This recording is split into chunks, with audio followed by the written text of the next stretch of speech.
right, man, let's talk about the Pistons. Apparently, the Pistons are the only team in NBA that got cap room left. Let's talk about it. Thumbs up the video, share the video, subscribe to the channel. They got about $10.2 million in cap, and they can have around $18 million in cap room if they cut Paul Reed. And you said, why would they cut Paul Reed? Because his contract is non-guaranteed. So almost about $8 million. His contract is not guaranteed. Now I was talking about some of the other, mock draft scenarios that Isaiah Stewart is seen to be a wanted man. He seemed to be a wanted man out here. So, but nonetheless, I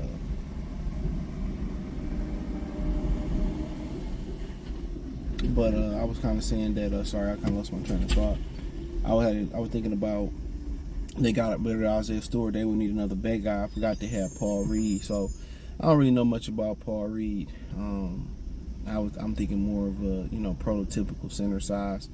I know you hear Portland talking about they getting rid of DeAndre Ayton, but that wouldn't make no sense because he just he just wouldn't be a backup for Durant, and Durant wouldn't need to back him up neither. So, and then I just don't think he's a cultural fit. So, with Portland already looking to move him already, that should let you know a lot about him. But nonetheless, so yeah, I mean they can just be cap space they carry. They're going to have a lot of cap space next year. You're going to have Tim Hardaway coming off the books, that contract. You also going to have an expiring contract in Tobias Harris. I think Malik Beasley signed a 1-year deal. I heard he already doing the youth basketball camp in the city of Detroit. So you love to see these brothers come in and do some philanthropy work and do some charity work. That's always a good sign. Gardner Johnson did a lot of that for the Lions. Jameson Williams do a lot of that for the Lions, so shout out to them. But yeah, really, they can add it. I just feel like kind of their roster, some redundancies there as far as their position group. So I feel like another move is coming. I mean, quite frankly, you hear the Michael Porter Jr. rumors. People said I was lying about that. Now I put receipts about that up. Also you got the Brandon Ingram situation going down. I've got Brooklyn, dumping, trying to dump salaries, try to dump players, and try to be bad for Cooper Flag. So yeah, you kind of got that whole thing going right then and there. So they might need a third team to facilitate some things or whatever. So yeah, I can definitely see some more dominoes falling. Utah. They set the price high for Jordan Clarkson. They bring back Lauri Markkanen, which I think is a good fit for their franchise. So Denver look like they may need to upgrade a spot or two. So yeah, as far as they can do some things, and with their cap flexibility, teams are probably going to be more than likely to try to work with the Detroit Pistons in 3-team deals or whatever it may be, because now the salaries ain't got to be exactly matched up. The Pistons are in the positive. They can absorb some big contracts. They got some pieces that people can actually use, from Isaiah Stewart to Jaden Ivey, to guys like Sasser and guys, whoever else it may be on the team. So they got some pieces they can use, and they got some pieces they can just sit there and let it play out, and let guys develop and stuff of that nature. So it's going to be interesting to see how the rotations are and see if they do anything else, if they add a shooter, or they just want to sit here and use this year as an evaluation year and a year to start to develop an identity. And I know JB Bickerstaff says that he wants to, put the Pistons in a position where they start to kind of get an identity this year and kind of know who they are. But I think, obviously they got to learn to play together. So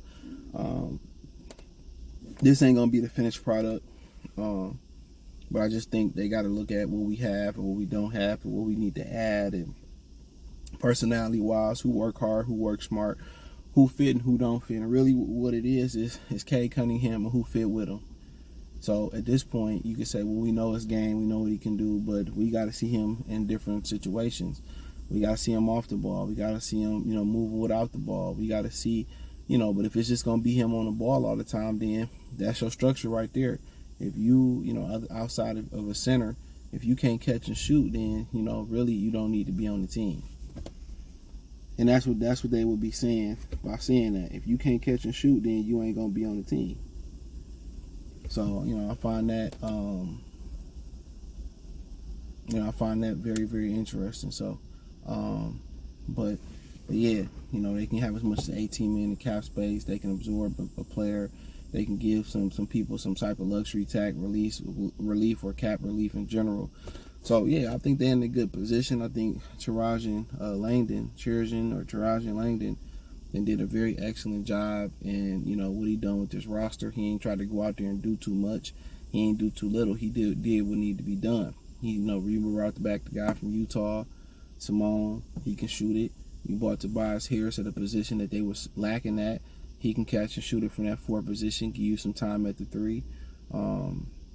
Malik Beasley, defend, catch and shoot. Tim Hardaway Jr., defend, catch and shoot. So, like I said before, so when them bringing in Ron Hollins and people say he don't fit, got to remember the draft come before free agency. So really, he just took the best player available. He's filled the shooting deficit. Think about it. You already have Sasser that can shoot. You have Simone, you brought him back. He can shoot. Tobias can shoot. Malik can shoot. Tim can shoot. So you brought 5 different guys that can shoot that's going to be in the mix. You know what I'm saying? Guys that's still on the fringe. Kay Cunningham, Jay Ivey, Ron Hollins, Ashura Thompson.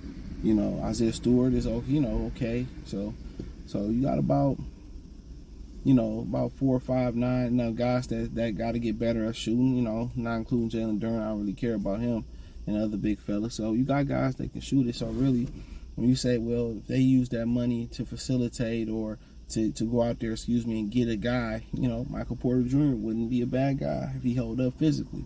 I wouldn't be mad if they went out there and get Brandon Ingram, but nobody wants to commit almost $500 million between Ingram and Kay Cunningham, on 2 guys that availability might be inconsistent, just to say it nicely. So that's kind of hard to see it. Michael Porter Jr., 179, he already in that contract. I mean, don't need the ball, can just catch and shoot, a little bit streaky, but as they stay packed, I'm fine with that as well too, and see what they got and reevaluate at the trade deadline. So, thumbs up the video, share the video, subscribe to the channel. The subscribe button is the bell icon button. Hit all notifications, increase your chance to get notifications. Check out Detroit Pistons Talk playlist. More links, for more videos like this. You can find me on X, Instagram, Spotify, Anchor, Cash App, Venmo, PayPal. Check my other channel, Goodfella TV. The link's in the link tree. That link tree will take you to all the links that I'm producing that. So appreciate y'all. Let me know what you girls and guys think in the comment section. Peace.